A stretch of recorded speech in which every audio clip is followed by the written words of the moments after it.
Dieu, Dieu va se lever à gagner le cœur des hommes pour toi. Là où tu n'avais pas d'opportunité, Dieu va créer une opportunité afin que tu entres dans cette opportunité.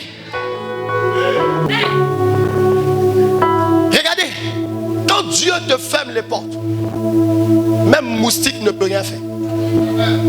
Il est facile de tuer un moustique. Quand Dieu te ferme les portes, les gens jouent avec l'évangélisation. Il y a beaucoup qui sont le produit de l'évangélisation.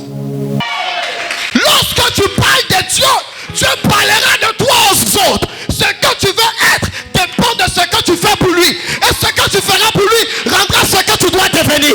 Ah, je croyais que tu allais dire amen.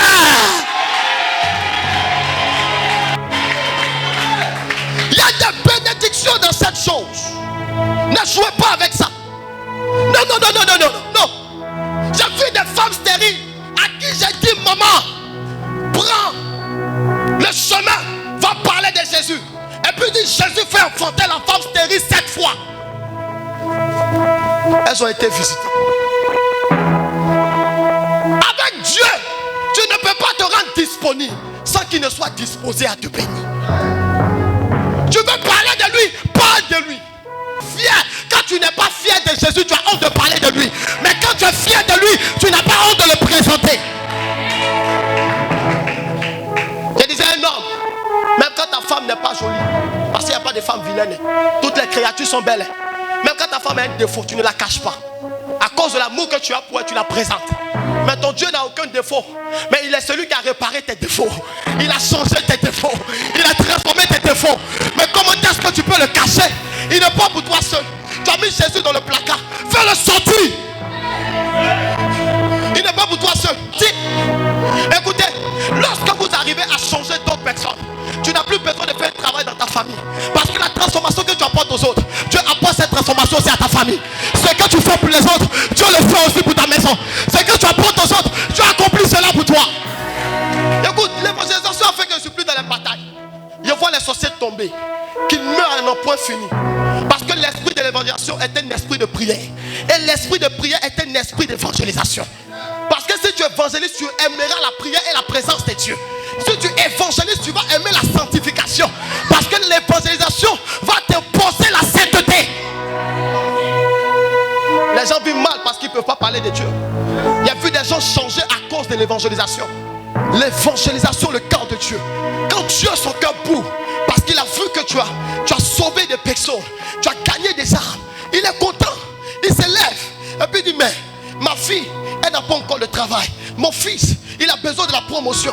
Ma fille, prie pour le visa et le voyage. Je dois le faire. Peut-être en évangélisant, tu peux gagner un homme d'affaires ou un ambassadeur. On a vu des gens, leur histoire a changé. La galère a pris fin dans leur vie parce qu'ils ont parlé de Jésus, un homme d'affaires. Ils ne savaient même pas qu'il était homme d'affaires. Lorsqu'ils ont parlé de Jésus, ils ont gagné cet homme. Cet homme a décidé de prendre soin d'eux. Il y a quelqu'un quelque part qui t'attend, qui doit faire pour toi ce que tu cherches. Parce que son cœur t'attend, son cœur t'attend. Où es-tu? Lui-même il dit, où es-tu? Il te cherche, où es-tu? Il y a plusieurs types de rencontres que nous expérimentons avec Dieu. Quel est le type de rencontre? Il y a le type de rencontre de Paul.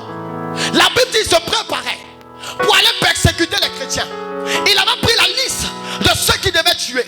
Sur le chemin de Damas, la gloire de Dieu apparaît, que j'appelle le doxa, qui fait fléchir genoux. Et lorsque la gloire apparaît, la Bible dit, Paul tombe sur ses genoux. Et lorsque Paul tombe, quelque chose se passe. Le Seigneur dit, Paul, pourquoi persécutes-tu mon église? Écoutez, dans la rencontre de Paul, il y a eu la transformation. Il s'appelait Saul, qui est devenu Paul. Mais dans la rencontre de plusieurs ici, il y a d'autres, c'est un homme qui s'est présenté. Par contre, il y a d'autres, c'est une vision.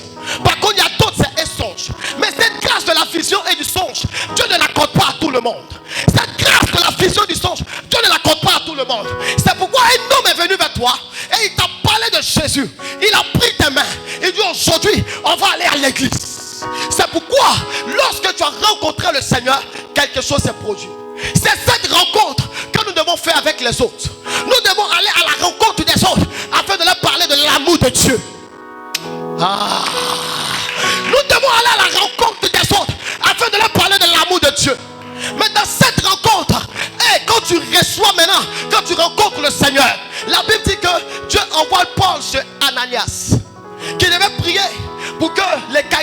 ses yeux. Et lorsqu'il a prié, la Bible déclare qu'il a reçu le Saint-Esprit.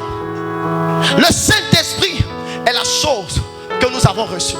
Lorsque j'entends quelqu'un dire j'ai honte, tu as honte de quoi? Parce que tu ne t'appartiens plus. C'est l'Esprit de Dieu qui est en toi.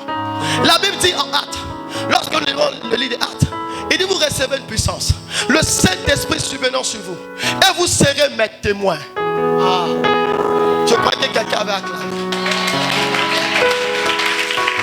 Il dit, et vous serez mes témoins. L'aspect d'être un témoin vient d'ici, de la puissance qu'on a. Pourquoi Dieu te donne cette puissance? Parce que tu es limité, tu es incapable, tu ne peux pas de toi-même parler de Jésus. On ne s'élève pas selon nous pour le faire, mais on se lève sous l'accord et le mandat de l'Esprit qui est en nous pour aller parler à celui qui écoute. Parce que les choses que nous allons dire ne sont pas des choses charnelles, mais sont des choses spirituelles. Est-ce que me fait comprendre? Donc la puissance que tu reçois est cette puissance qui t'a façonné, est cette puissance qui a fait de toi un autre homme, où tu n'agis pas dans le naturel, mais tu agis dans le surnaturel, où tu ne marches pas dans le charnel, mais tu marches en esprit. Et lorsque tu vas avec quelqu'un, il ne voit plus l'homme que tu étais, mais il voit l'homme que tu es devenu à cause de l'esprit qui est en toi.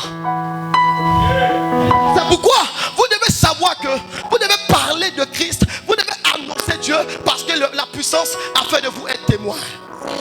Écoutez-moi, un témoignage qui n'est pas témoigné est une preuve d'ingratitude. Dans témoin ressort témoignage.